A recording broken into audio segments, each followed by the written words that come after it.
fought the rest, now try the best! Street Fighter 6 just officially announced their usage for the month of June. Isn't that amazing? We don't have to rely on Reddit users scrambling to gather data. You get it from the source. From Rookie, Iron, Bronze, Silver, Gold, Platinum, Diamond, and Master, you can see which characters are the most used. Overall, you can see Ken is third, first. You can see Cammy is first, second, and then she falls off hard. Hopefully Tekken and also Mortal Kombat can take notes from this and share the information publicly. On the topic of Tekken 8, I don't think that many people are aware of how close we are to the beta. Yes, it's coming July 21st. We know that Bandai Namco is doing a event in San Diego Comic-Con. That's July 19th. But we think of these things as far away, far reaching. Come on, Tekken 8, do something. But the beta is 8 days away. Today is in the 19th. That's even less. This is the first time we're going to get our hands on the game. Not content creators, not tournament players, but just average players. And I feel like that's something that should be celebrated. But I think right now, fighting games is doing magnificent. In a time where AAA gaming is at the worst, major acquisitions is all you hear about. Microsoft just announced that they lost the console war with PlayStation. And how are they fighting back? Not by making good games, not by putting out bangers, but by buying existing properties. With all of that stuff happening, you have fighting games going against defying all odds, and they're simply just putting out good games. A lot of trailers, a lot of hands-on experience. They're just trying to be and do the best they possibly can. We heard whispers and rumors of the numbers, the amount of players who are going to be entering in EVO. So many games broke records. 7,061 people for Street Fighter 6. Guilty Gear Strive takes second place. That game, even though it started off very niche, it's doing a very good job of staying relevant. Tekken 7 maintains third place. 1,580. This is phenomenal for how old this game is. And also if you compare to the lack of attention, the lack of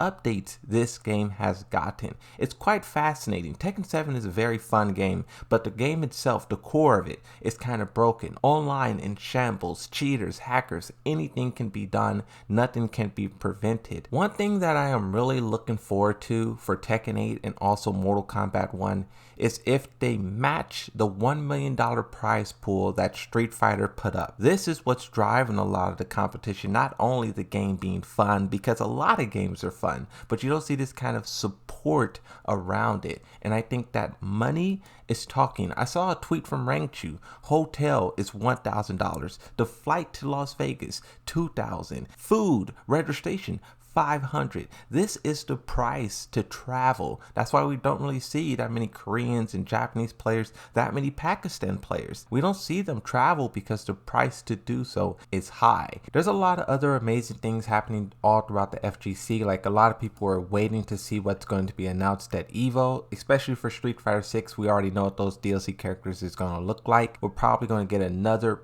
banger trailer for Mortal Kombat. Ed Boon was on Twitter talking about cameos. This seems like it's related to Kano, but then you also have PUBG of all things. They're doing this collaboration with Street Fighter, skins in the game. That was out of the blue, out of nowhere. For Tekken 8, you guys remember the playtest, how people were going in and playing it? We could see the numbers going up and down. That's still going on. A all-time peak of 27 people who were playing at once. 9 people within the last 24 hours. I still think this is developers, but it would be hilarious if this was actually content creators. The whole community is sitting here angry, frustrated, arguing that Tekken 8 has the worst marketing. It would be hilarious if content creators was playing the games the entire time. You also have tournaments being announced. These tournaments is kind of like in August, September. People are wondering, will characters for Tekken 8 be announced at those events?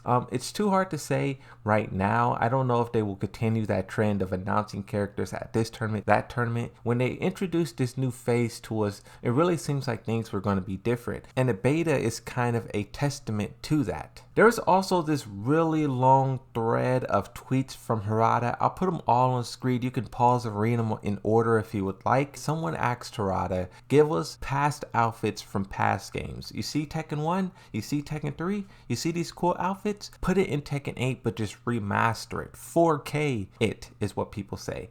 And Harada went very into detail about how that doesn't necessarily work for every outfit. The designs back then were so simple, so generic, I would say. Character design and character creation has come a long way. And I know you guys would probably be upset by this, but this is just an example. If you take Bruce, who is a Muay Thai kickboxer, you compare him to Fakram, who's also a Muay Thai kickboxer from the same franchise. You could just look at how advanced Fakram's design is. He has scars on top of tattoos. This guy is like covered in a over designed design. But also on the side of the community, I think this is something that can be done some way, somehow. Just paying homage to some of the great designs of the past would be